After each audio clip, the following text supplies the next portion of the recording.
Some of the vital statistics on Ron Brown I'll give you at the start here. He was born here in Washington in 1941 and was raised in New York and Harlem, where his father managed a hotel there. He graduated from Middlebury College in Vermont, the only African American in his class. He broke the color line at a previously all-white fraternity. He has been making breakthroughs his entire life. He started out working in New York City as a welfare caseworker and going to school, law school at St. John's, where one of his teachers, and subsequently a mentor and good friend, was a teacher named Mario Cuomo, who is now, of course, governor of New York. Ron Brown served in the U.S. Army in Korea and Germany for a 4-year stint, and then basically began his professional career, where for 12 years he worked in various capacities as Deputy Executive Director, General Counsel, and Vice President of the Urban League, in which he was very active as a leader in this country in civil rights legislation and civil rights advances. He worked for Senator Kennedy and was the staff director of the Judiciary Committee, Senate Chief Counsel for the Senate Judiciary Committee, and then was a distinguished partner in the Washington law firm of Patton Boggs and Blow. In 1989, he was elected chairman of the Democratic National Committee after having performed as a volunteer in the 1988 presidential election, and most significantly, he was the person who was in charge of the Jesse Jackson operations at the Democratic National Convention in 1988, and was primarily responsible for the Democrats coming out of that convention in a unified manner. As some of you may recall, actually the Democrats were way ahead coming out of that convention. As chairman of the Democratic National Committee, again, Ron Brown broke expectations as to what his path would be. He was very much from both worlds of public policy and the private sector, but he recognized very clearly that to have a party of an extreme view would be to have a party that would be in the minority for the rest of its life. And what he did was to bring the Democratic National Committee into a more inclusive mode, to bring different philosophies under the tent of the party, and obviously the success of that was measured in November 1992 when President Clinton won election as president. The job that he now holds, President Clinton, when he appointed him, said he was appointing someone who could make the Department of Commerce a, quote, powerhouse. I have some familiarity with the Department of Commerce from my time in Washington. It is more inclusive of departments than one might imagine. Everything from the Weather Bureau to various statistical things. I was responsible for adding to its burden, perhaps, in 1981 or 82, when I was chairman of the U.S.-Japan Trade Task Force. We were going around and found out that the commercial counselors at U.S. embassies basically were statisticians and not salesmen of U.S. goods and services, as, say, the British and others were. And one of the reasons was the commercial officer was usually the low end of the totem pole in the Foreign Service, which was under the Department of State. So we passed legislation to move the commercial officers out of State Department and put them into the Commerce Department, where their task is to advance the sales goals, if you will, of U.S. business. That's just one aspect of it. But the Department of Commerce, along with the Department of Treasury that has taxation, the Department of Commerce has more effect on the prospects of medium-sized and emerging businesses than any other department in the federal government. And what Ron Brown brings to this task, I think, is a recognition and appreciation and long-time relationships with mid-sized and emerging businesses, and a real desire to energize the Department of Commerce and to help the growth and the improvement of the technology of the United States. So it's a great privilege for me to introduce what I think is one of the real class acts of this cabinet, and a good friend, Ron Brown.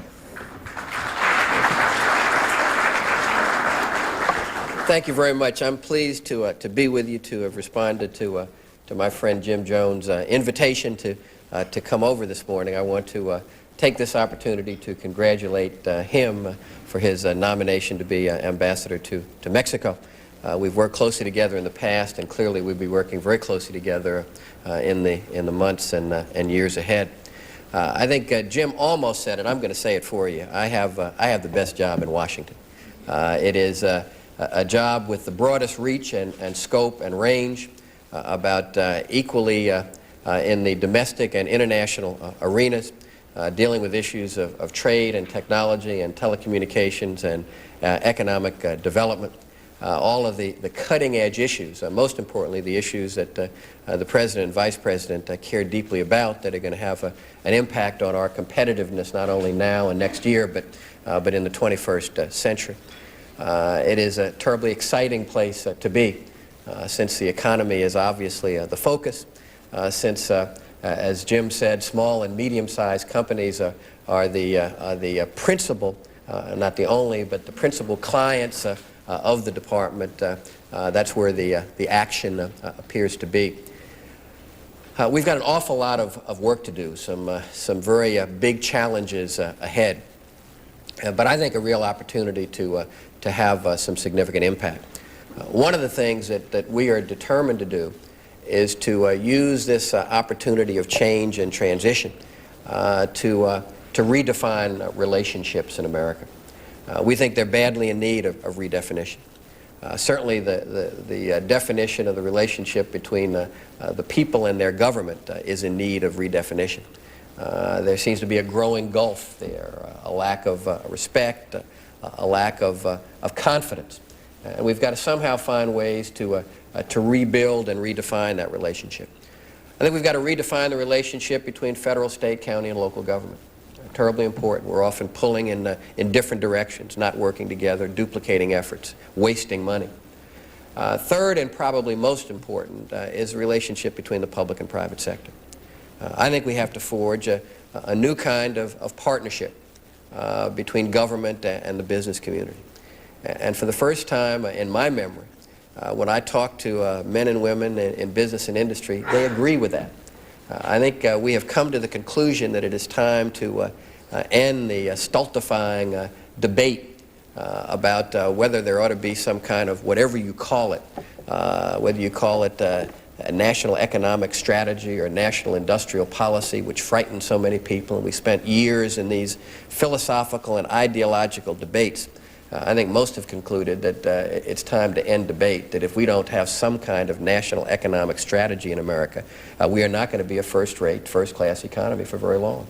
When you look at what the competition is doing, when you look at the steps that they're taking, we've got to form some kind of new partnership, a new relationship, one that fully recognizes that it is the private sector that fuels the engine, that pulls the train of economic growth and prosperity. It's the private sector where the jobs are.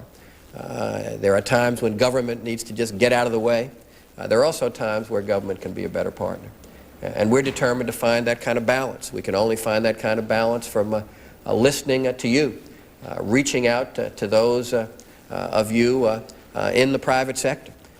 Not only talking to you about what's on your minds and what's happening today, but talking about your vision.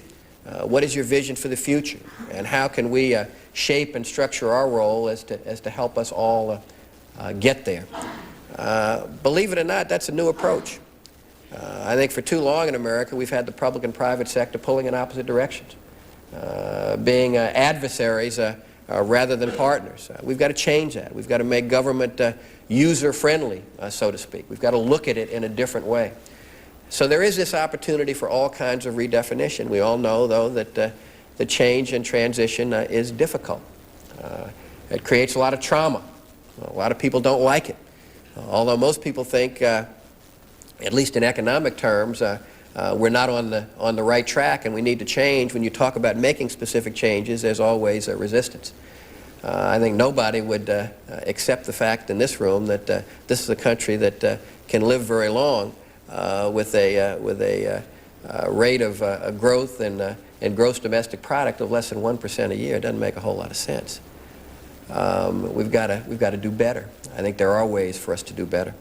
I would like to use this brief time with you to just lay out a sense of direction, a sense of purpose, sense of mission that we have, and then obviously take some time to respond to your questions. I can probably best do that by talking about three separate and distinct international experiences that I've had in the last 2 or 3 months, which I think are reflective of the administration's effort to work more closely with the American private sector. First is one that almost Ambassador Jim Jones is going to be most interested in, and I'm sure most of you are, and that is NAFTA. The first international trip I took as Secretary of Commerce was to go to Mexico, to meet with President Salinas and the appropriate people in his cabinet, to meet with American businessmen and women who are operating in Mexico, and to meet with Mexican business leaders. Really to reinforce this administration's commitment to having NAFTA in place by January 1st, 1994. We think the fact that we are looking now at a regional free trade zone makes sense for the United States, but we ought to look beyond that. We ought to be looking to a hemispheric free trade zone. We ought to be looking at Argentina and Brazil and Chile and other market-driven economies that are making real progress if we're thinking about competing effectively in the 21st century. We need to be looking at what Europe is doing and what Asia is doing and how we're going to compete against those market forces. Finally, about 3 weeks ago, I had the opportunity to go to Saudi Arabia. And there was some question about what's the Secretary of Commerce doing trotting off to Saudi Arabia? Well, it so happens that the King of Saudi Arabia is about to make a decision on $10 billion worth of procurements. We know that every $1 billion in increased U.S. exports is 19,000 jobs for the American people.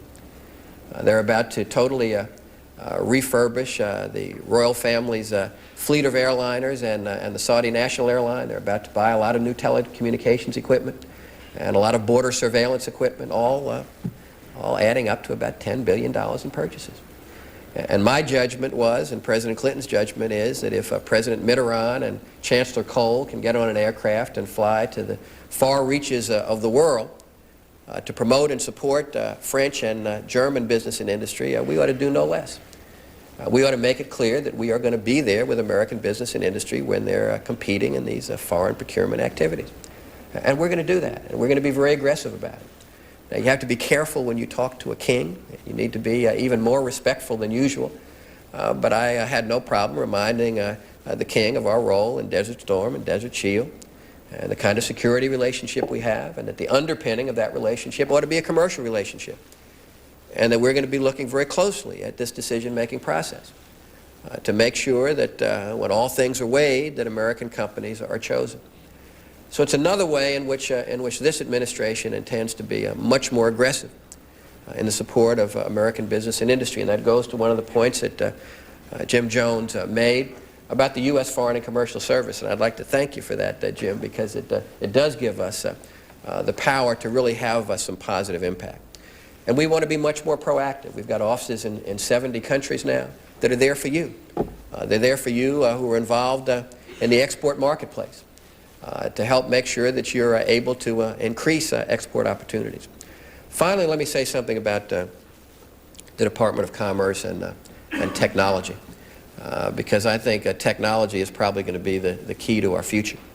First of all, we've got to find a way to create a confluence between trade policy and technology policy. We've been kind of walking down separate roads. That doesn't make a lot of sense. This administration is committed to keeping us as a nation on the cutting edge of technology. We in America have been geniuses at creating Nobel Prize winners. We've been a pretty sorry lot at getting the profits from those Nobel Prizes. A pretty sorry lot at commercializing technology and technology transfer. We've got to do a better job. In the President's economic plan, a lot of what is talked about is how we improve in the area of technology. We want to take the budget of the National Institute of Standards and Technology from about $400 billion this year to $1.4 billion in 1997. What's that for? Over half of it is for the Advanced Technology Program. That is a private sector-driven program.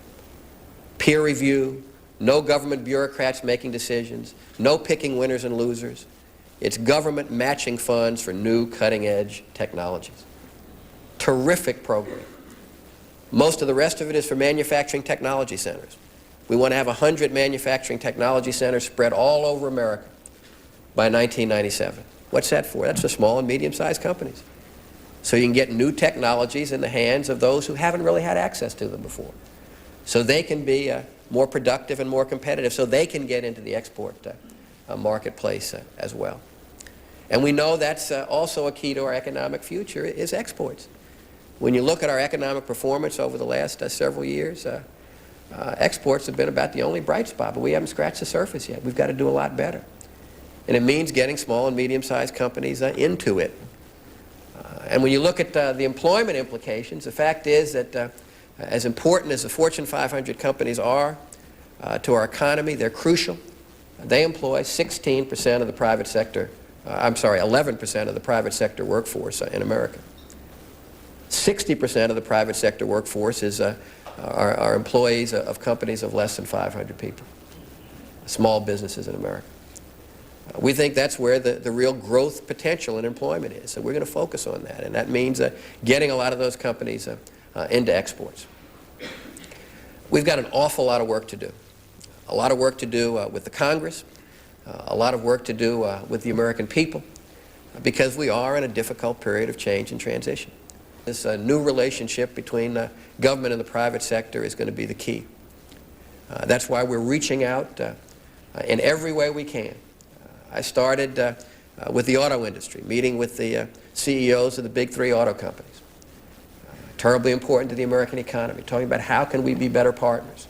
Last week, the chairman of Chrysler was quoted as saying that he has met more in the last 75 days with senior officials of the Clinton administration than he's met with officials of the administration over the last 12 years.